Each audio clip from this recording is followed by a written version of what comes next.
sumasamba ang ating puso sa isang dakilang Diyos na nagmahal sa atin. Hallelujah. Hallelujah. Panginoon, maraming salamat sa pag-ibig mong sa amin na hindi namin maunawaan. Lahat ng bagay na iyong ginawa, lahat ng bagay na iyong sinabi ay para sa amin, O God. Marami pong salamat na, Panginoon, bigyan mo kami ng isip na makaunawa at pusong tumanggap, Panginoon, ng iyong mga salita. Panginoon, hindi kami papayag na ma-outpraise kami ng iyong nilikha, Panginoon. Nais namin ang aming pagsamba at pagpupuri sa iyo ay higit sa pagsamba at pagpupuri na binibigay ng iyong nilikha sa lupa maliban sa tao, O God. Lord, marami pong salamat sa hapong ito. Mangusap ka sa puso ng bawat isa na naririto. Kung gaano kalaki, kalawak, kahaba ang iyong pag-ibig at biyaya sa bawat isa sa amin. At kahit sa oras na ito, O Diyos, hindi ka papayag na merong kahit isa sa amin na maiwan. Salamat po sa presensya mo, Banal na Espiritu. Bigyan mo kami ng puso na marunong sumamba sa iyo. Tulungan mo kami sa aming kahinaan. Sinabi mo, Panginoon, sa iyong salita, ilang bilyon mang pagkakamali, Panginoon, at kahinaan ay mawawala. Salamat po, dalangin ko na bilang mga anak mo, managibig kami sa iyong presensya. At Lord, bigyan ka namin ng pangunahing lugar sa aming puso. At kahit sa oras na ito, salamat, O God, sapagkat nararamdaman namin ng iyong presensya. Tulungan mo kami na magpuri upang, Panginoon, patuloy namin na makita ang kaluwalhatian ng iyong mukha.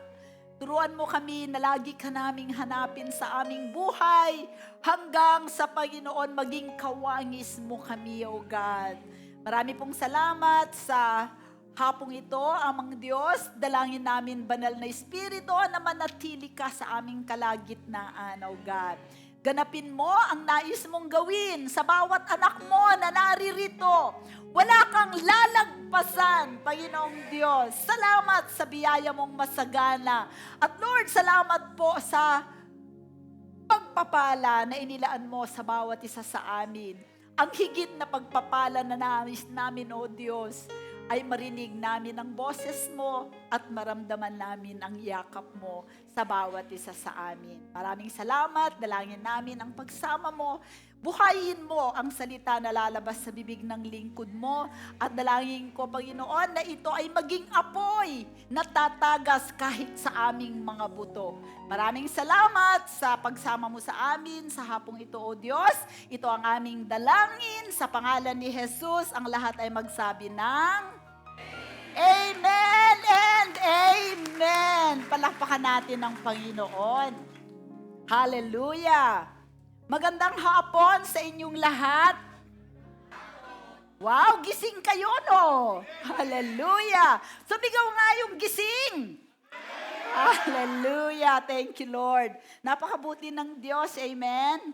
At nananalig ako na sa hapong ito, mangungusap siya sa bawat isa sa atin. Amen. Napakaganda ng ating inawit. Kung ang nilikha mong hangin, dagat, lupa, ay nakikinig sa iyong boses at sumusunod sa iyong utos, ganun din ako.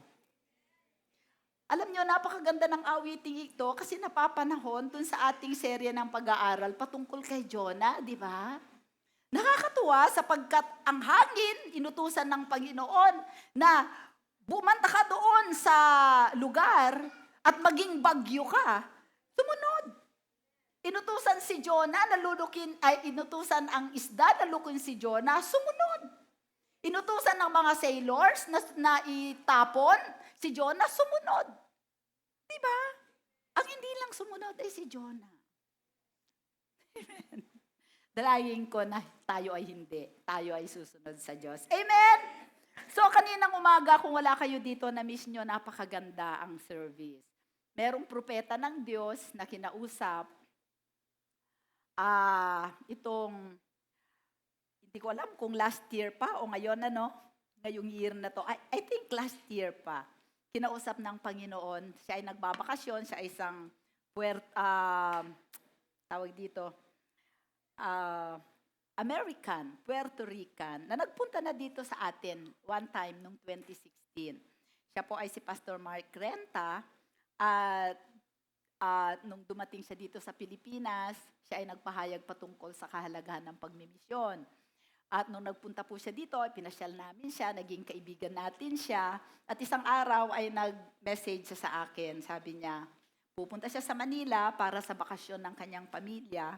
Hindi ito, sabi ko, may kasama ka bang missionaries, Pastor? Sabi niya, not this time, I'm going to have a vacation with my family. But the Lord asked me to preach at Rema. So nag-expect kami ng word ng Panginoon. Napakaganda ng mensahe ng Panginoon. Makinig kayo sa live streaming. O kaya humingi kayo sa technical. Napakaganda po ng salita ng Diyos sa atin kaninang umaga. Ngayon, hindi ko sisimula. Dapat nasa part 5 na tayo ng pag-aaral kay Jonah. Tatapusin na natin. Amen? Hallelujah. Kaya lang ayokong mag-preach ng Jonah 5 dahil maiiwan ang mga kapatiran sa umaga. Kaya ngayong hapon ay hindi ko babaguhin o i-correct yung i-preach ni Miklas Sunday. Dadagdagan ko lang. Amen? So, nandun pa rin po tayo sa serya ng pag-aaral kay Jonah. At magsisimula po tayo. Buksan po natin ang ating Biblia. Okay.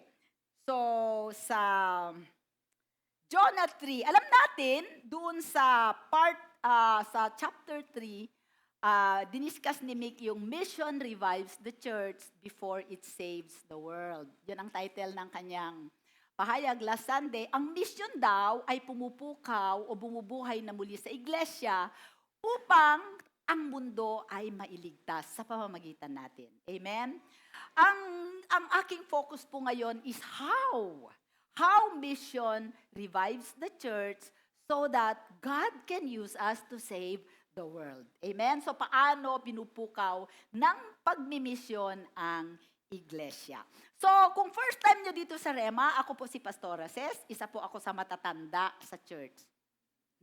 Elder. Di ba ano ba ang Tagalog ng elder? Matatanda.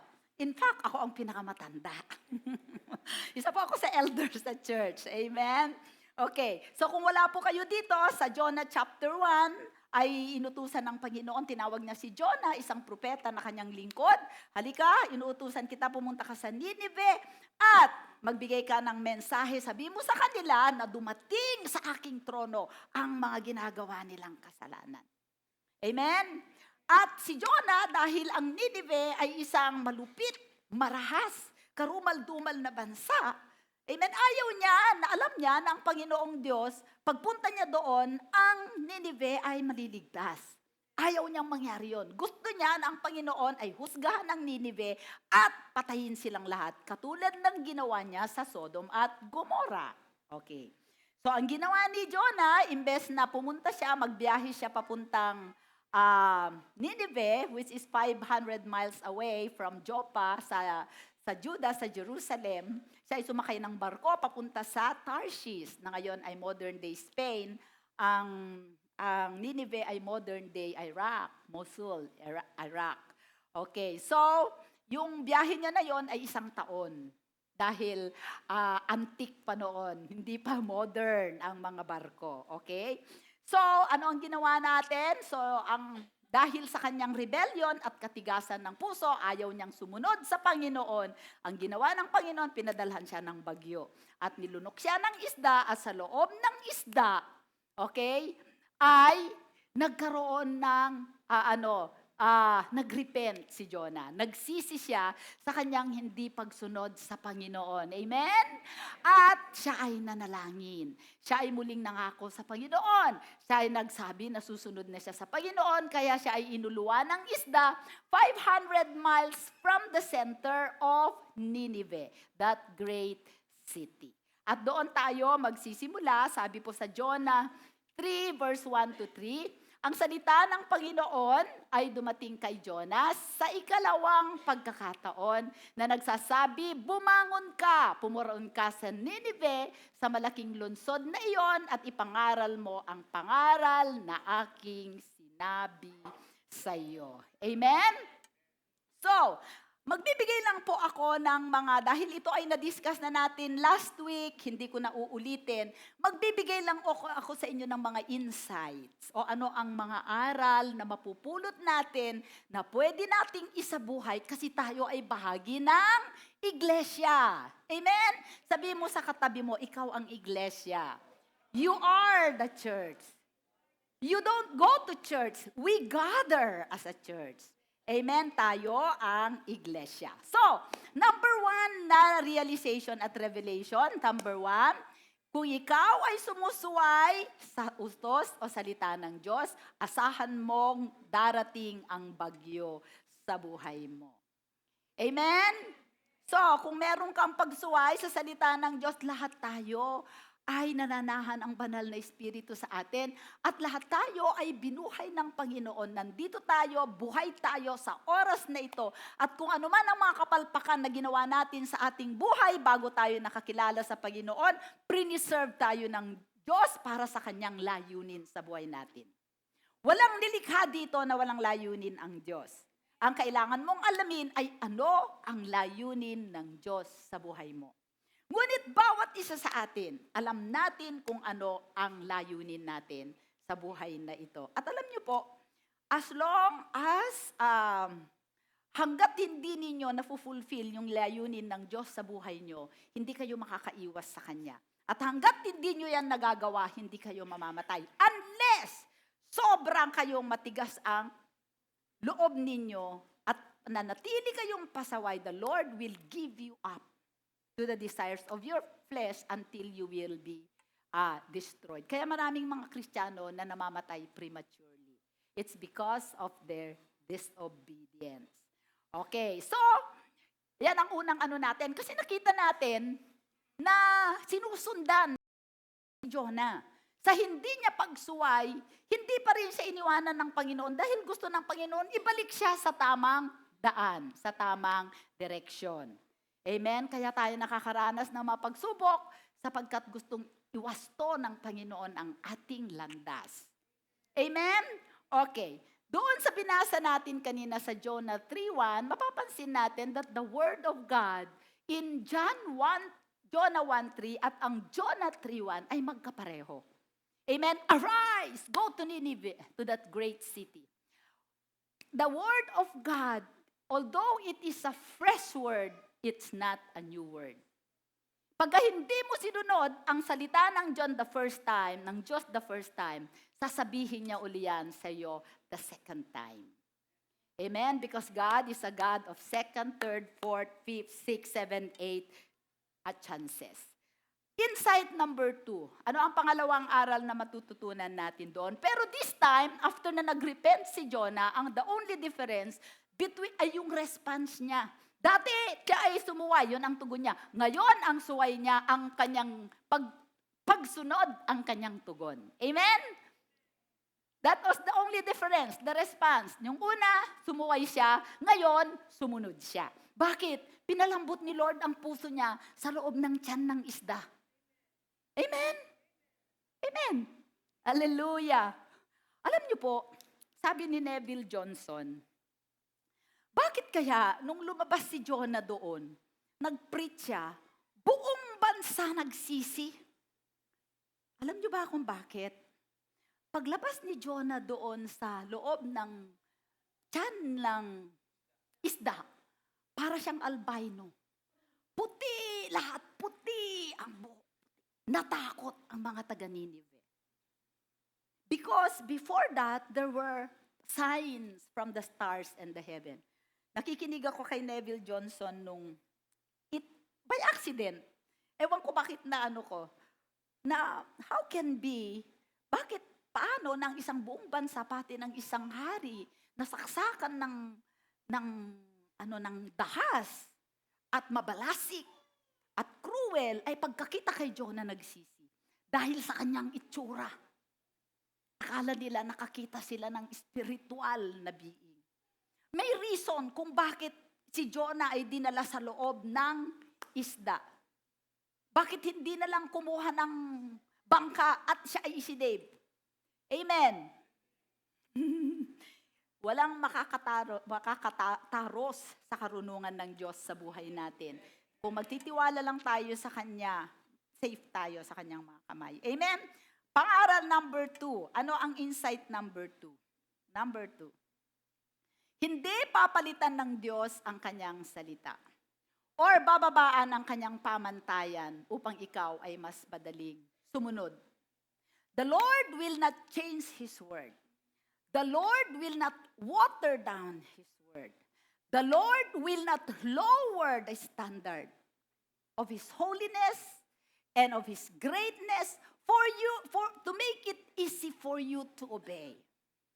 Kaya pagka nagsalita atin ang Panginoon, either you, kung yung creation nga pagka nagsalita ang Diyos, lahat ng nature, lahat ang science, susunod dun sa direksyon ng salita. At sino ka? Para labagin mo na ikaw din ay nilikha dahil sa salita. The Lord will not change His word. He will not water down His word. Hindi niya palalabnawin. He will not lower the standard of His word to accommodate you. Remember that. Kung may sinabi ang Panginoon sa inyo, that is the last word. And you will undergo trials and storm in life until the day that you purpose in your heart to obey it. Kaya pagka tinatawag kayo ng Panginoon, patawad kayo, talo kayo pagka hindi kayo sumunod. Pagka sinabi ng Panginoon, mag-mission ka. Bakit? Ang buhay mo nasa kamay niya. Ang pinakamahirap, isuko sa Panginoon ay will. Madali nating isuko ang Panginoon ang ating puso, ating damdamin, pero yung ating pagpipili, lahat tayo katulad ni Jonah, matigas ang ulo. Kalooban, mahirap isuko ang kalooban. Kasi kala natin, mas marunong tayo kay God. Amen? Hindi pwedeng, huwag kang mag-aasawa ng hindi mananampalataya. Lord, mabait naman. Sige, tignan natin kung mananalo ka kay God. Paano Lord, kung tatandang dalaga ko? Iba kayo ang destiny mo. Amen? And so what? Ang sarap maging single forever. Hallelujah. Okay. Hallelujah. Once God speaks, that's it. Pag nagsalita ang Diyos, it becomes a law. Once na nag-release ang salita ng Diyos, batas yan. Sabi sa Job, the word of a king cannot be broken. And God is the King of kings and the Lord of lords.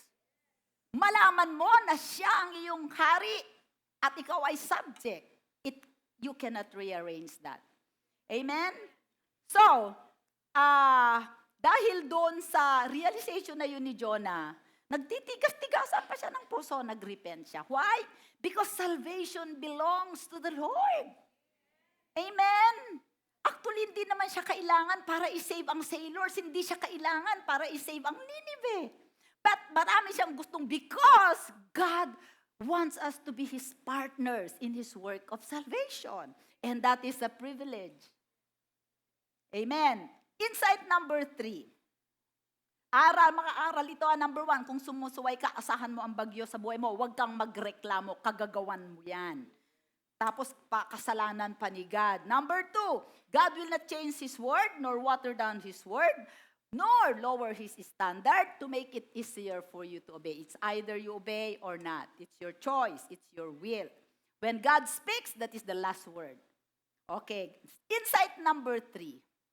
Ang mga higit na pasaway sa panawagan ng Diyos na magmisyon ay yung mga taong ang tingin nila ay mas malapit sila sa Kanya, ang may mahabang panahon na naglilingkod sa Panginoon, ang maraming alam sa salita ng Diyos, at ang mga taong relihiyoso. Ooh. Amen? Sabi po sa Ingles,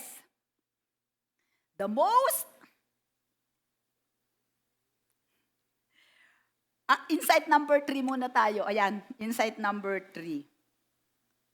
Okay, parang mali yung aking insight number 1. Mali pala. Insight number 3 ba yan? Mga higit na pasaway. Okay. Alam nyo kung bakit? Kasi pagka tayo ay matagal na nang naglilingkod sa Panginoon, parang feeling natin, Lord, ang tagal ko nang naglingkod sa iyo eh. Mula 10 years old ako, naglilingkod na ako sa iyo. Ngayon naman, okay naman ako na hindi sumunod sa iyo kasi lagi naman na akong sumusunod sa iyo. Nagkakaroon sila ng feeling na meron silang right na mag-disobey sa Panginoon because they have been disobeying the Lord for a long, long time. No! Amen? Pribileyo natin na sumunod sa Panginoon because in every step of obedience, napakaraming blessing ang binibigay niya. Naalala ko pa yung isang word na sinabi sa anak ko, isa sa mga anak ko, sabi ni Lord sa kanya, for every step of obedience, I will bless you exceedingly. Amen. Praise God. Hallelujah. Kasi ganito ang trato natin sa ating relasyon sa Panginoon. Parang inaano natin ng ating paglilingkod, para tayong nag-open ng bank account sa Panginoon. Na every time na naglilingkod tayo, nagdideposito tayo. O Lord, nagdideposito ako sa paglilingkod ko sa iyo. Deposit.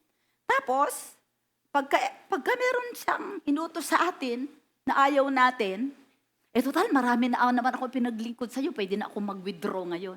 Hindi ganon. Amen? Kasi alam natin na nung inutusan ng Panginoon si Jonah at umalis siya, nagpunta siya sa ibang direction, sabi ng Biblia, Jonah, I was fleeing from the presence of the Lord. Every time you disobey God and you go to the other direction, you are going away from His presence. At doon sa wala ng presence ang Panginoon, ang dali ka nang atakihin ng kaaway, mawawalan ka ng joy, mawawalan ka ng lakas, mawawalan ka ng vision, mabubulag ka ng mundo, at pagpipiestahan ka ng mga demonyo. Kasi wala ka na sa presence. Amen? Okay. So, alam niyo yung kay Jonah, isa pa sa mga insights na makukuha natin. So kung matagal na tayong naglilingkod sa Panginoon, dapat lagi pa tayong mas ganado tayong maglingkod sa Panginoon. Amen? Hindi natin pwedeng sabihin na kung sino yung mga ito, prophet ng Panginoon, ito ang nag-disobey.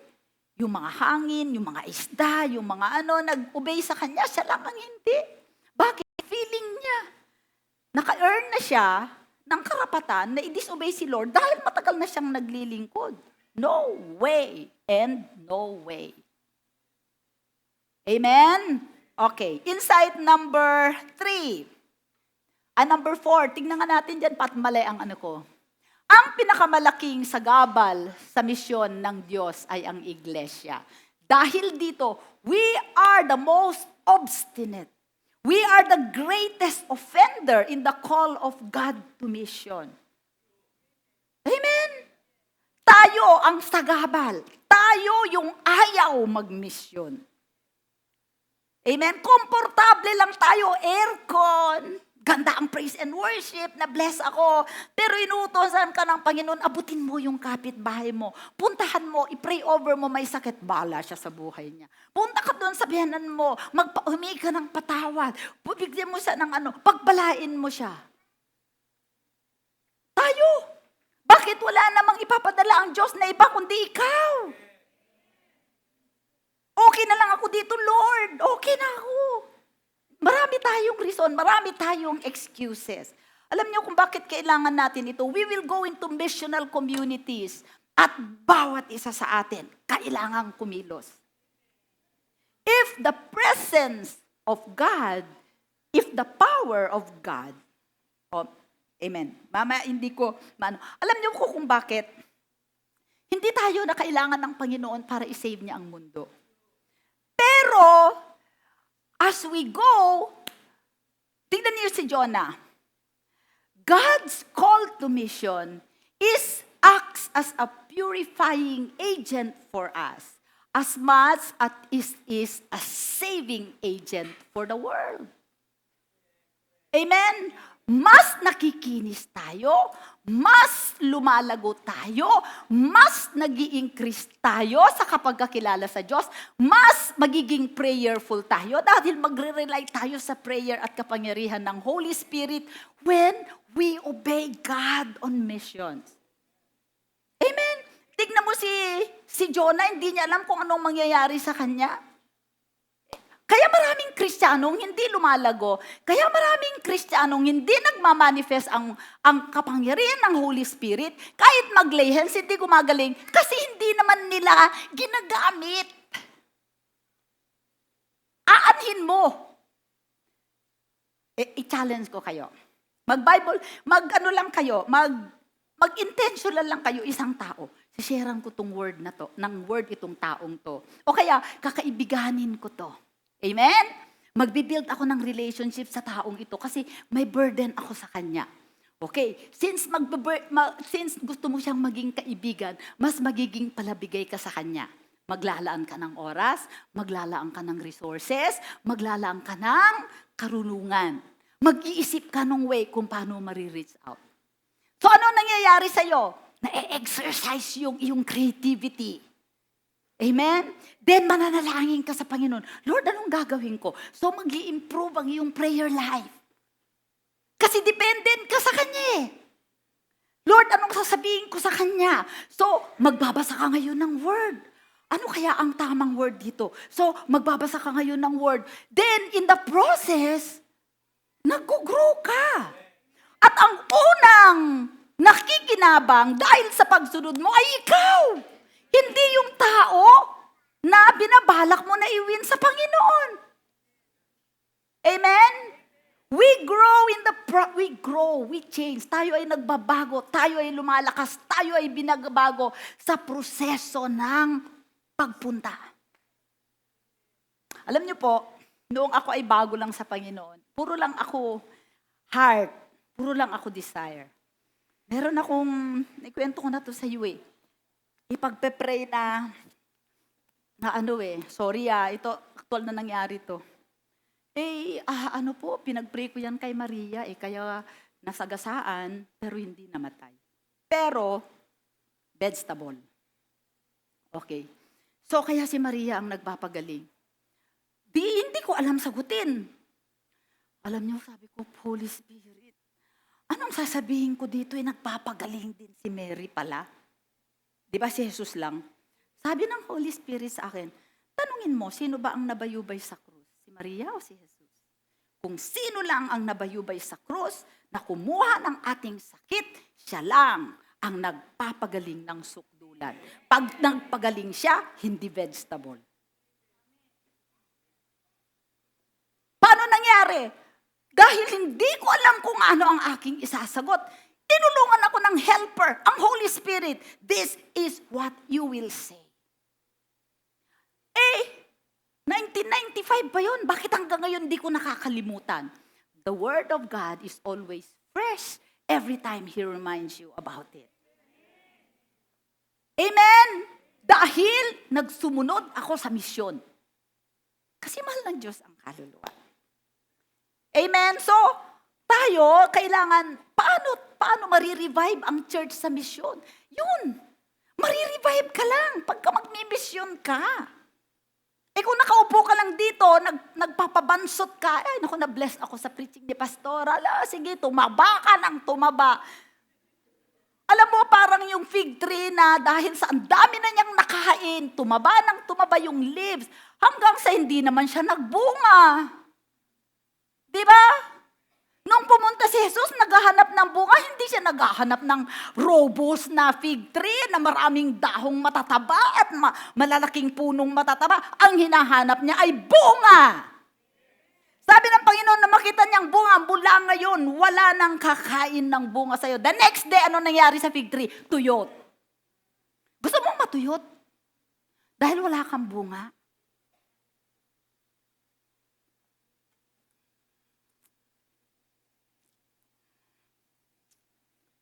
Amen. Yung number 3 ko kasi dito, God's mission for us to go to the world is a purifying agent for us as much as a saving agent for the world. He sends us not because He needs us, but because He changes us through the process of going. Amen. Insight number 4. Okay, yung sinabi ko kanina, yung pinakamalaking sagabal sa mission ay ang iglesia. Dahil akala natin, kung marami tayong Bible knowledge, kung tayo ay, total, nandito naman ako sa ministry ng worship, tama na ito. Hindi. Amen. To worship is you are preaching in song. You bring that worship outside and you will bear fruit. Amen. Hallelujah. Okay. The most obstinate part of creation in the story is Jonah. So, sinasabi ng libro ni Jonah na ang pinakamalaking pasaway sa kanyang misyon ay ang iglesia. But not in this church. Amen. Ngunit hindi sa iglesyang ito. Lahat tayo ay hahayo. Hindi natin kailangan pumunta sa Puerto Rico, hindi natin kailangan pumunta sa Davao, pumunta lang tayo sa ating mga mahal sa buhay at sa ating mga kapitbahay, sa ating mga kaopisina, sa ating mga katrabaho. Sapat na yun. Amen? Okay. So, if you have not experienced the power of God lately, it's because you are not obeying God in missions. If the power of God is something you used to experience, it is because you are not going where God is wanting you to go. Amen? Dati, pagka nag-lay-hands ako ng sakit, alam mo, gumagaling. Ba't ngayon hindi na? Kasi tumigil ka na sa pag-mission. Amen? Okay, so, makikita natin na napakahalaga na alam natin na ang mga tao sa ating paligid ay mga matitigas ang puso, rebellious, pero tayo ang ipinadala ng Panginoon sa kanila para sila ay makakilala sa Diyos. Bakit? Sabi nga ni Pastor Mark Renta kanina, number 1, because you are from God, and that is your, you have your identity and your destiny is with God. Diba? Ang DNA mo ay galing sa Panginoon. Ang panawagan sa bawat isa sa atin ay hindi yung mag-usher. Ano lang yan, sideline lang yan. Pero ang nais ng Panginoon, hindi tayo nag-gather dito as a church just to sing songs. Na magkagaalakan tayo, sayawan tayo kasi ang sarap ng tugtugan, ang sarap magpuri sa Panginoon. Oh, well, we can sing, but that's not the end of it. Sabi sa Matthew 5:13, you are the salt of the earth. Sabi sa Psalm 115, verse 16, the heavens belong to the Lord. Ang kalangitan ay para sa Panginoon, ngunit ang lupa ibinigay niya sa mga anak ng tao at sa anak niya. Sa atin yon. Amen? And sabi niya, you are the salt of the earth. Ano ba ang asin? Ito ay nagpo-preserve. Gumagapang sa karne, nang hindi alam ng karne na ginagapangan siya ng asin para mapigilan ang pagkabulok. This world is a decaying world. The world needs us to preserve them. Not only to preserve, para i-cleanse sila. Ang asin ay naglilinis. Isa pa, ang asin ay naglalagay ng flavor at lasa. Ang Kristiyano na hindi nagmimisyon mawawalan ng lasa. Amen? Ang tao na walang challenge, hindi siya intentional, hindi siya proactive sa pagwawagi ng kaluluwa, walang kulay ang buhay, walang challenge. Pero kung meron kang tinatarget, itong tao na to, Lord, pag meron kang ipapanalangin araw-araw. Sabi nga ni Pastor Mark Renta, what's in your hands? Prayer? Priority? Ano to?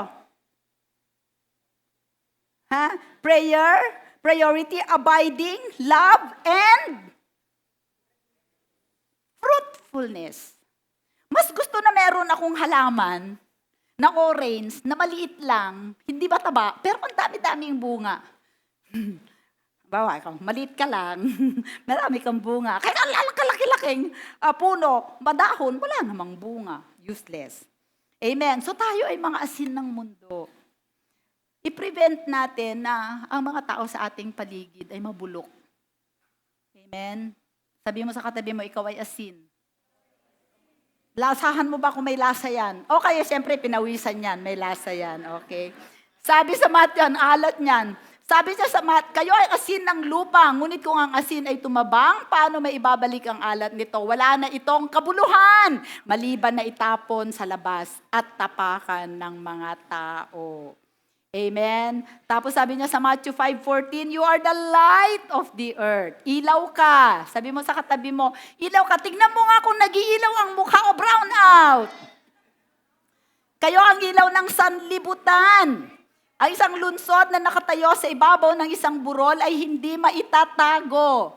Verse 15, hindi nila sinisindihan ang isang ilawan at inilalagay sa ilalim ng isang takalan, kundi sa talagang patungan at nagbibigay ng liwanag sa lahat ng nasa bahay. Kung kayo lang ang tao na born again sa bahay nyo, dapat kayo ay ilaw. Dapat kayo ay magningning. Hindi nyo, secret agent ako ni Lord. Hindi pwede. Amen? Hindi nyo kailangan sa pamilya nyo, pinakamahirap sa pamilya nyo, hindi nyo kailangan pagwagian sila sa salita. Pagwagian ninyo sila sa magandang ugali, sa pagsunod, sa pagiging masayahin.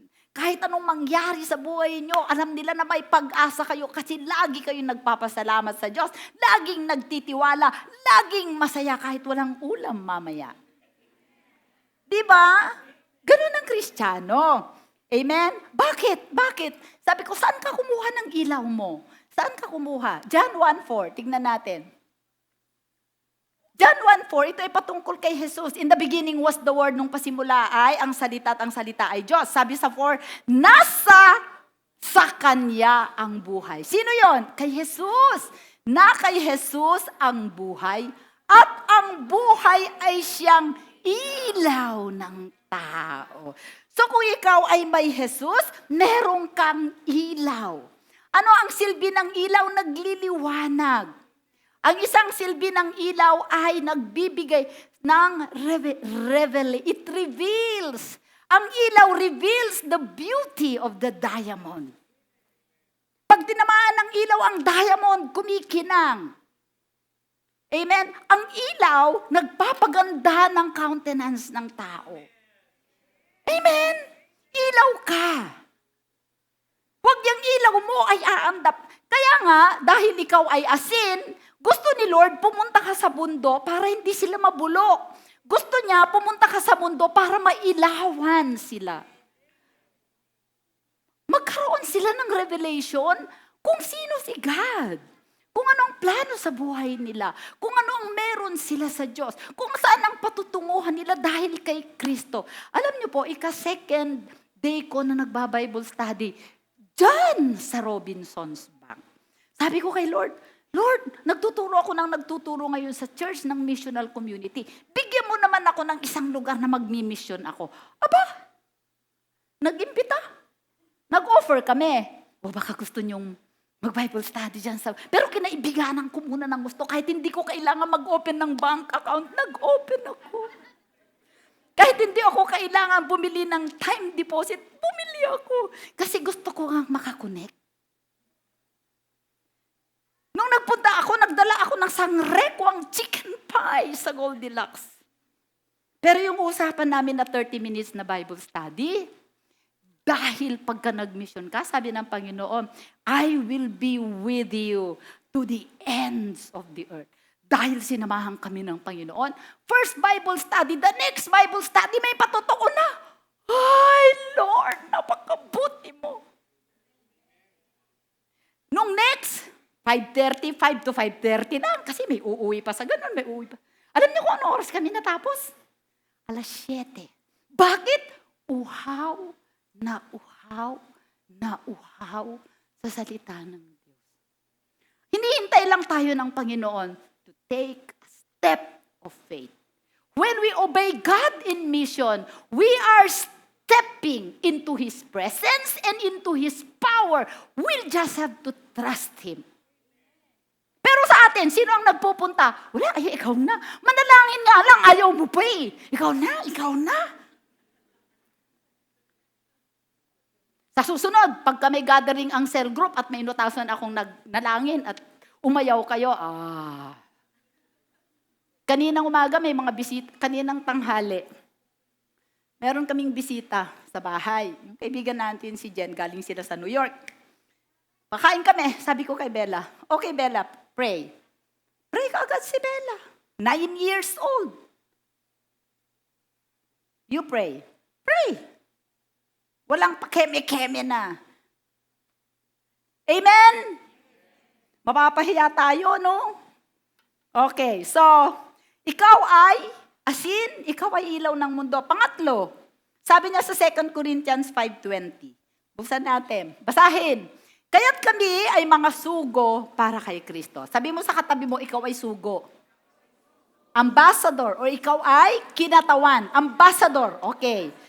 Kaya't kami ay mga sugo para kay Kristo, yamang ang Diyos ay nananawagan sa pamamagitan namin. Kami nananawagan sa pangalan ni Kristo na kayo'y makipagkasundo sa Diyos.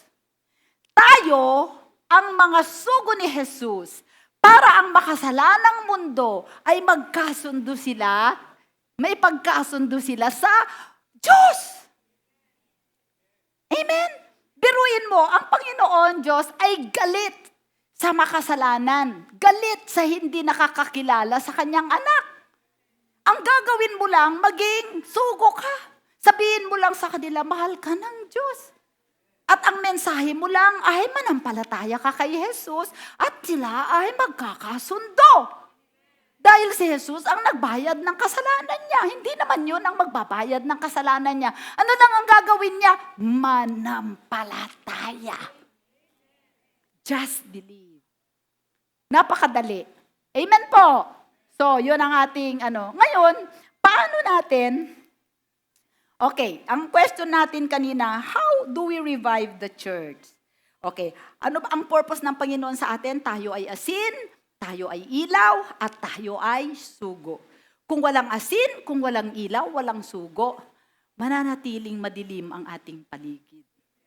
At huwag kayong makontento. Sabihin natin, bahala sila, madilim sila, bahala sila. Hindi sila pinagpala, ako lang. Nako kapatid, maniwala ka sa akin. Isang araw lulusubing ka ng mga tao, ikaw ang papatayin nila. Amen? Hindi ka nakakasiguro. Okay, bakit natin kailangan sundin, sumunod, tumalima sa panawagan ng Panginoong Diyos na tayo ay magmisyon? Abutin natin ang mga hindi pa nakakakilala sa Panginoon, sila ay nabubulok, sila ay nasa kadiliman, walang pumupunta sa kanila para magpahayag ng pag-ibig at pagliligtas ng ating Panginoon. Yan ang sinasabi ng Panginoon. Tingnan natin si Jonah, okay? Sabi doon sa Jonah, God is telling us today, sabi sa Jonah 3 verse 1, sa gayoy bumangon si Jonas at pumunta sa Ninive ayon sa salita ng Panginoon. Ang Ninive ay isang napakalaking lungsod na 3 araw na bagtasin ang luwang. Sa Ingles, ganito, Arise, go to Nineveh, that great city, and preach to it the message that I tell you. Now, Nineveh was an exceedingly great city. The word exceedingly in the original Hebrew is Elohim. Amen? Elohim. Kung ita-translate mo, now Nineveh, sabi niya, it is a wicked, cruel city. Ganito ang translation niya.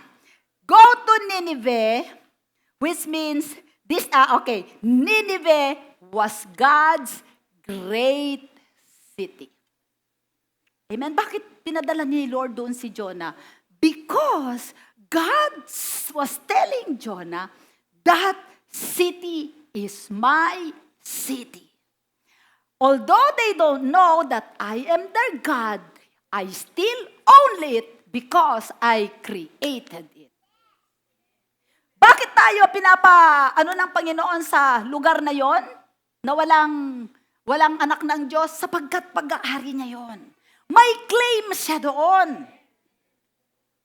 Itong Marikina, kanya ito. Whether we acknowledge or whether we accept that the Marikina belongs to Jesus, to God, sa kanya pa rin ito. Kaya may claims ako, kahit masamang-masama sila, akin pa rin sila. Psalm 24 verse 1. The earth belongs, sabi sa Psalm 24 verse 1? Sa gayoy bumangon, hindi, Psalm 24 verse 1, hindi yan ang Psalm 24 verse 1. The earth is the Lord's and all its fullness, the world and those who dwell therein. For He has founded it upon the seas and established it upon the waters. Pumunta ka sa Easy Worship, Tagalog. Jel. Sa Tagalog, meron siyang Tagalog eh. Ang lupa ay sa Panginoon at ang buong narito ang sanlibutan at silang nagsisitahan dito. Next verse. Verse 2. Sapagkat itinatag niya sa ibabaw ng mga dagat at itinatayo sa ibabaw ng mga baha. Lahat ng bagay sa lupa pag-aari ni God. Hindi pababayaan ng Panginoon ang Nineveh. Sabi niya, it is God's great city. It is my city. I want to use you to save that city because that is my city. Amen? Kayo, pag-aari ba kayo ni God? Yes.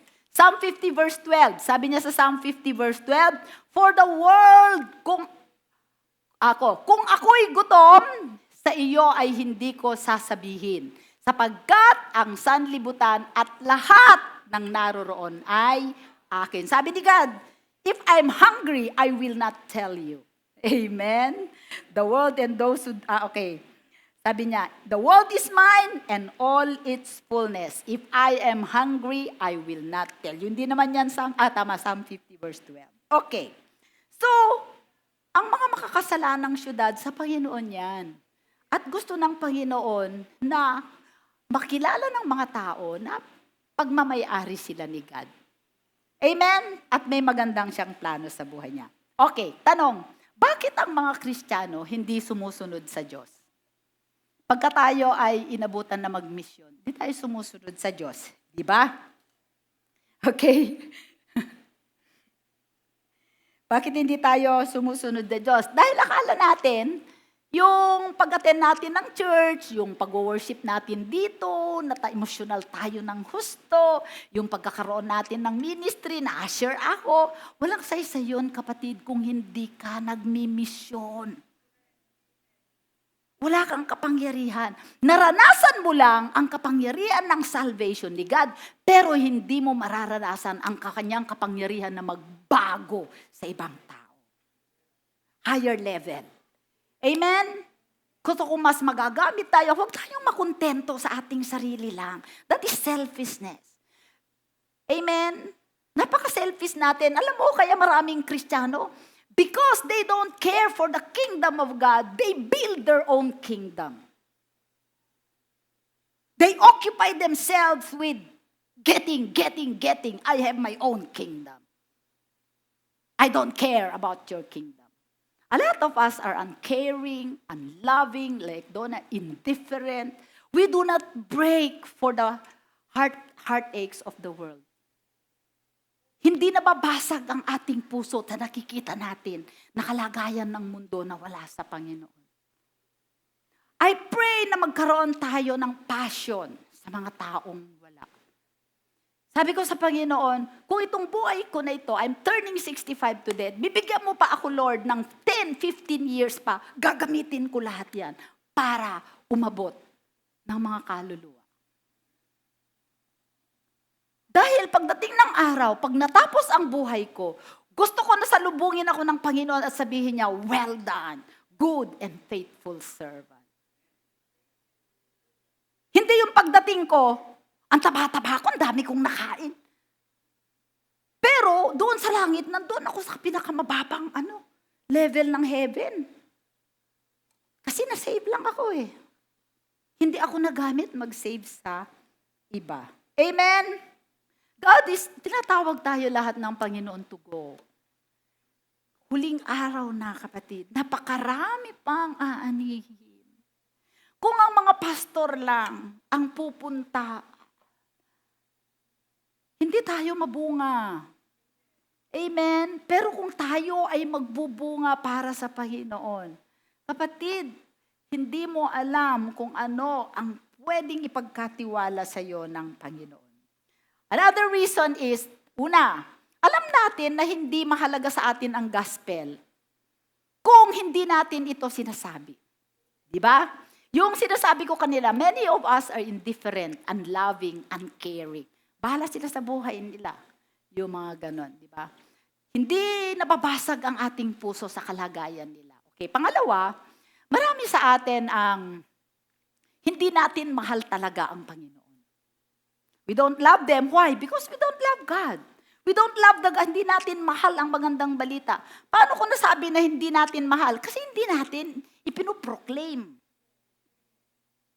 Alam mo, ang isang taong mahal mo, kahit kanino ikinikwento mo, ay ganito ang handwritings niya. Ay naku, halimbawa lang, ang isang mahal na mahal mo, lagi mong ikinikwento, laging lumalabas yan sa mga sinasabi mo. Kasi mahal mo. Pero kung ang gospel, hindi mo ma-share sa kapwa mo, hindi mo mahal ang gospel. Huwag mong dayain ang sarili mo. You talk about what you love. Mahal mo si Jesus, lagi mong sinasabi si Jesus. And hindi mo nga secret agent ka nga. Huwag mong sasabihin sa kanila na, sama mo ko sa church ha.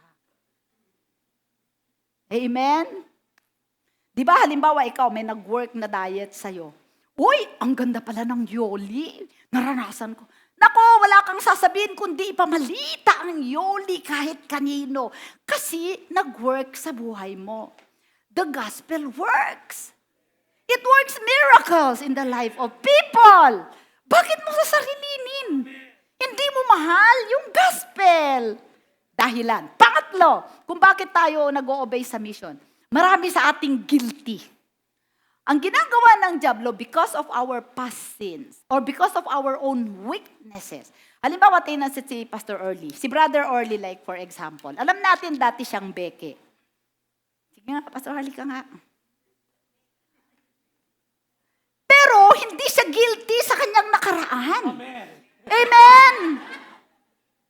Alam niya kung anong pinagdaanan niya. Alam niya kung anong mga kasalbahian ang ginawa niya. Kung sinong mga lalaki, Aleman, Amerikano, Dubai, ang nakipagtalik ka. No?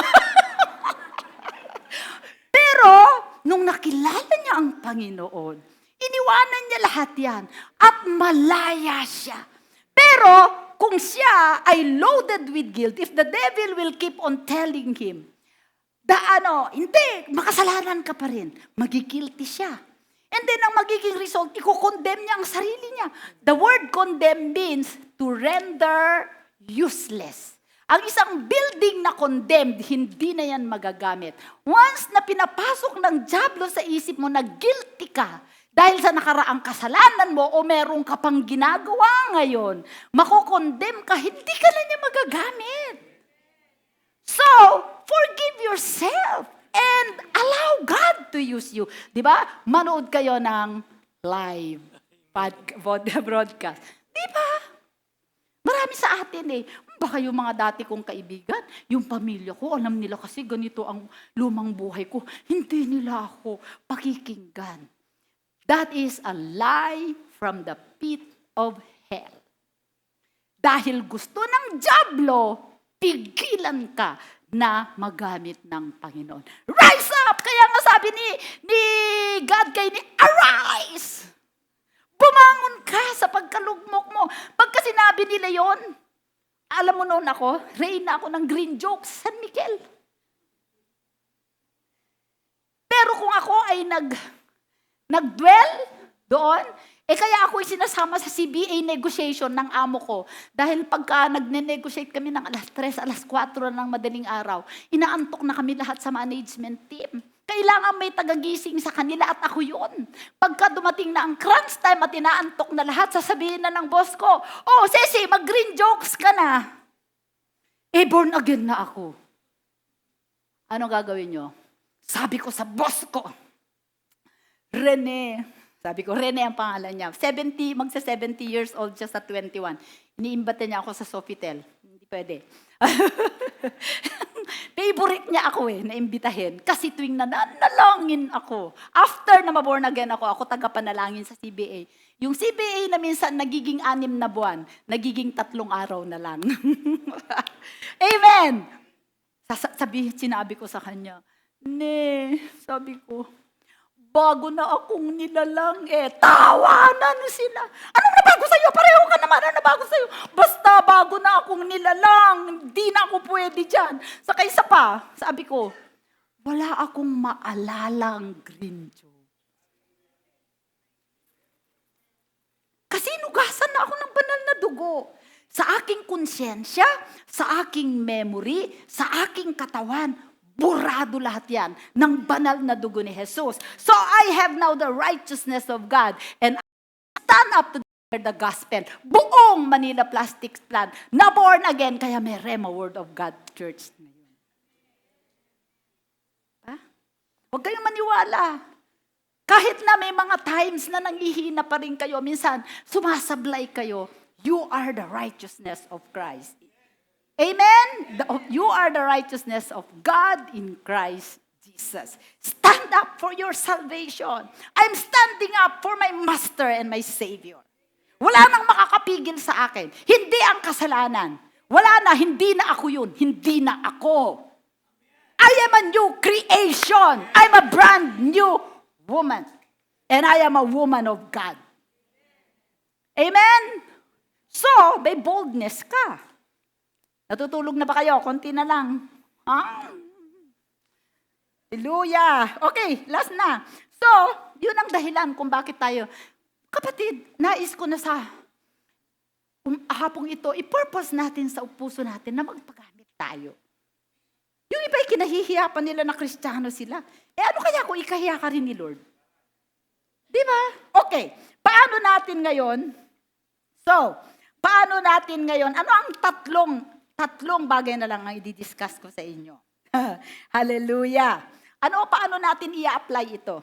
Itong mga inaral natin. Itong mga inaral natin ngayon. 3 R. 3 R. Sa English. How can we be revived so that we can save the world? 3 R. Paano mapupukaw ang iglesia sa pag-miss? Number 1, repent. Magsisi. Number 2, risk. Makipagsapalaran. Number 3, remain. Sabi mo nga, remain. Repent, magsisi, risk, makipagsapalaran, remain. Okay. Marami sa atin, ang sa aking pagsasalita, naaalala ninyo yung mga several times na inutusan kayo ng Panginoon. Puntahan mo si ganito, sharean mo si ganyan, ipag-pray mo sa ganito. Meron tayong uncaring. Maglingkod ka sa Panginoon. Wala lang sa atin. Busy ako. Kailangan natin mag-repent. Kailangan natin magsisi. Anong klaseng pagsisisi? Seryoso, dibdiban, ganap na pagbabago ng puso. Katulad ng nangyari kay Jonah at tulad ng nangyari sa mga Ninevites. Paano sila nag-repent? They repented to the uttermost, to the point na pati mga hayop nila na hindi naman pupunta sa langit ang kaluluwa ay nag-fasting. That is the most serious repentance that I saw in the Bible. Sobra, parang sinasabi nila, all that I am, sa lahat ng akin, lahat ng pag-aari ko, Panginoon, isinasama ko sa pagsisisi ko. Can you do that? Seryoso. Dahil yung hari, bumaba siya sa trono, tinanggal ang kanyang royal robe, isinuot yung kanyang sackcloth, inutusan ng lahat ng tao. That is total, serious repentance. Telling God, all that I am, all that I have, everything, I come before you and I repent. And yet, hindi siya sigurado na pakikinggan siya ni God. Yung iba sa atin nag-repent, sorry Lord, hindi yung repentance. To repent is to totally turn away from sin. Iwanan mo, wala kang babalikan. Nangangailangan ng 3. Alam mo sa buhay Kristiyano, ako, 3 bagay. We need to confess, to repent, and to believe. Ito yung inhaling air that will revive us. Every time na meron tayong disobedience, every time na hindi tayo naging na sumunod sa Panginoon, confess. Bakit? Ano sabi ng 1 John 1:9? If you confess your sin, God is faithful and just to forgive us and cleanse us from all unrighteousness. From all unrighteousness. Confess, repent. Ibig sabihin, turn, change your mind, go the other way. And faith, believe. Okay? Because radical obedience to God is not taking a big leap of faith, but taking small steps in the right direction. Si Jonah, unti-unti siyang pumunta sa Nineveh. Hindi na siya nag-take ng leap in the wrong. Hindi natin kung tayo ay nag-o-obey kay God, hindi na natin tinitignan yon sa haba ng ating nilakad. Mali naman yung pinuntahan mo. Tinitignan mo na lang yung success mo sa maliliit na steps ng pagsunod mo. Amen? Number 2, repent. Number 3, risk. Makipagsapalaran ka. Si Jonah, nung pupunta siya doon sa Nineveh, hindi niya alam kung siya ang next na victim ng babalatan ng buhay. Hindi niya alam, hindi sigurado kung hindi siya papatayin. But, he took the risk. Amen? Ano ang i-risk mo pagka ikaw ay tinatawag ng Panginoon? Pumunta ka sa Rial, pumunta ka sa Isabela, tulungan mo si Benny sa ganito. Ano ang iniriris mo? Hindi ka ba kayang sustentuhan ng Panginoon? Hindi ba niya kayang mag-provide sa'yo? Where God guides, He provides. Do you believe that? Yung iba we say, but we don't really believe. Amen? Mouth ano lang yun? Parang ano lang ng, mouth lip service lang, walang hindi heart, Maybe we need to join in the missional community. Ito ngayon yung panahon, mag-abot ka. Isa ka trabaho mo, intentional, proactive. Dati hindi lang dapat ang pagmimisyon ay reactionary. Alam niyo yung nagmimisyon ka na reaction, may nakita ka dyan na parang yung dun sa yung Samaritan saka yung nakita niya sa daan. Di ba? Yung Samaritan nakita niya may binugbog na tao, nakita niya, kinuha niya, nilagay niya. That is a reactive mission. Okay? O yung doon sa well, reactive yun dahil nakita ni Lord. Pero ang intentional ay proactive. Isipin mo, ipoprogram mo, ipapanalangin mo, tatargetin mo yung sisharean mo ng gospel. Kahit isang tao lang. Alam nyo kapatid, hindi nyo maililigtas ang buong Marikina. Ang hinihingi lang ni Lord sa inyo ay yung isa, kapitbahay nyo. na yung isang kapitbahay na yon, dahil sa sobrang na-bless sa'yo at kumilos ang Panginoon sa kanyang buhay, sasabihin niya sa next, sasabihin niya sa next, sasabihin niya sa next, hanggang masakop natin ang buong Marikina. Maybe you have to join the missional community. Maybe you have to participate doon sa ating mga medical mission, doon sa ating mga outreaches. Nagbibigay naman ako sa church. Sinabi ba ng Panginoon na magbigay ka lang sa church? Tama na? Hindi. So that is risk. Kailangan mag-risk tayo. Alam nyo, nung ako bago sa Panginoon, binuksan ko ang aking buhay sa kanila. Hindi lamang puso, isip, pera, negosyo, lahat. Wala akong kinip sa sarili ko. You risk your life. You risk your priorities. Nire-risk mo ang schedule mo. Kaya mo pa silang i-embrace sa everyday life. Sabi nga ni Pastor niya, count the cost. But the Lord, you can never outgive God. Nakita ko sa buhay ko. Hindi pa ako nagkulang. Amen. Amen. Hallelujah. Sina-challenge ko kayo. Number 3, remain. Pagka tayo ay nag-i-invest ng buhay natin, maraming pagkakataon masasaktan tayo. Maraming mga pagkakataon, marami tayong isasakripisyo. Sasakripisyo natin ang family, ang comfort, ang oras natin, tapos tayo pa ang masama. Pero isa pa rin ang pakiusap ko sa inyo, manatili. Amen. Kahit ubaran nila kayo to death, manatili, huwag kayong ma-discourage. Bakit? Ang obedience, ang radical sa obedience sa Panginoon ay mananatili sa panawagan ng Diyos. Mananatiling umaasa, hopeful, amen, positive, amen, joyful. Even at the point of giving up, do not give up.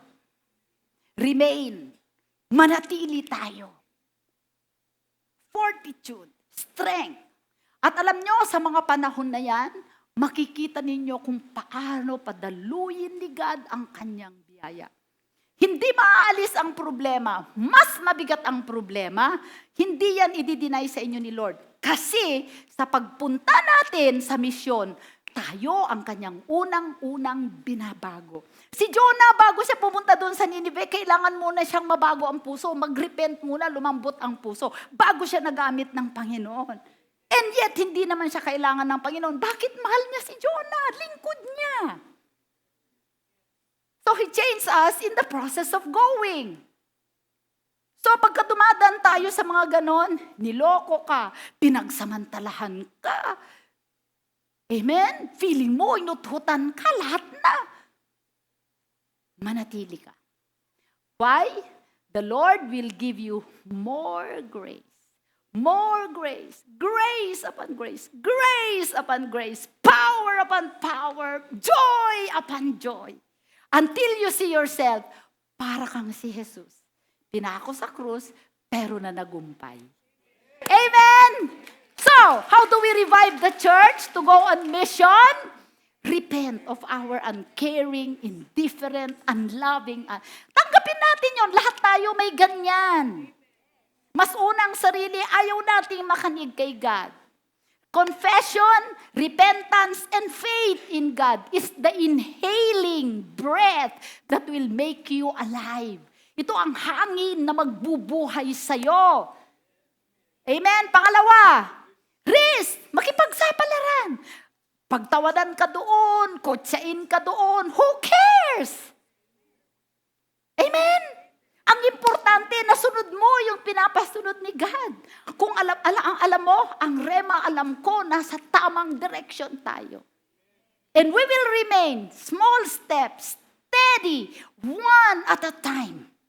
Hindi ko tinitingnan na kaagad tayo makakalayo, hindi. Because we are being changed.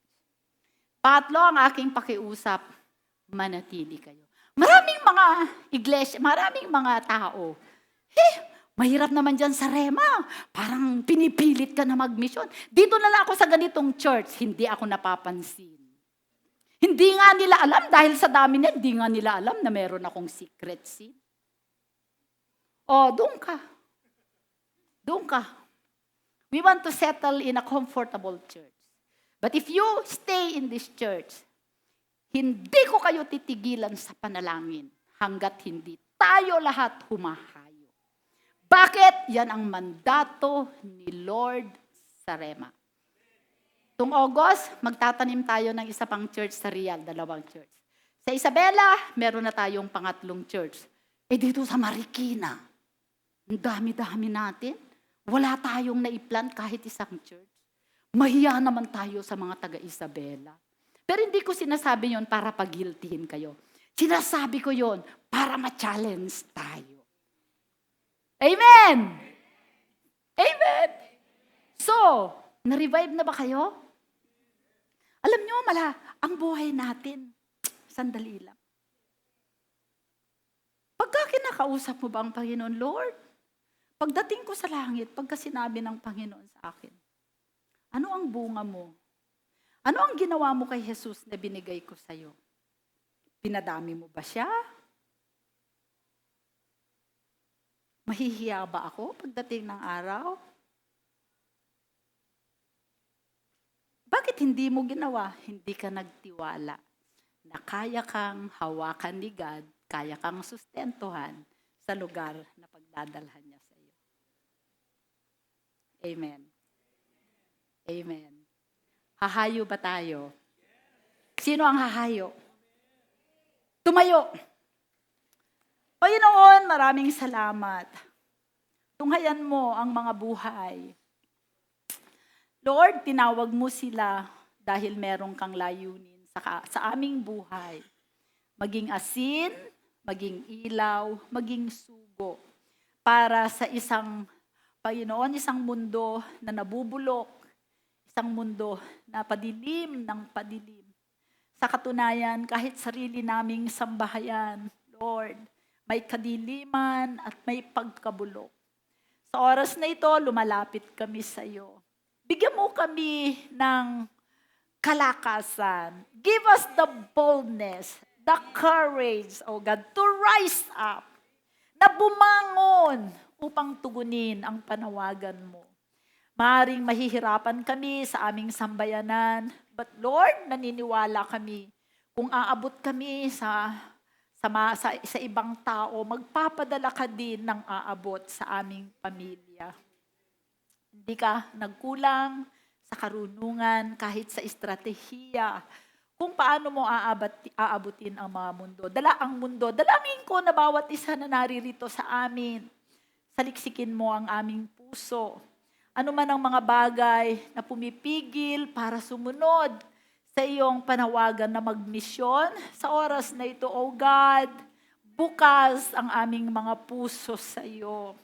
Mamayang gabi, kausapin mo kami sa panaginip, sa aming pagbabasa ng Biblia, sa aming cell group, sa aming mga kapatiran, kahit hindi mo namin kilalang tao na mangusap sa amin kung paano kami makakalaya sa mga bagay na ito, sa guilt, sa pagkondena, Panginoon, sa kahinaan, sa kawalan ng pananampalataya, sa kawalan ng pag-ibig at sa pagiging indiferente sa mga tao na nasa aming paligid na nangangailangan sa iyo.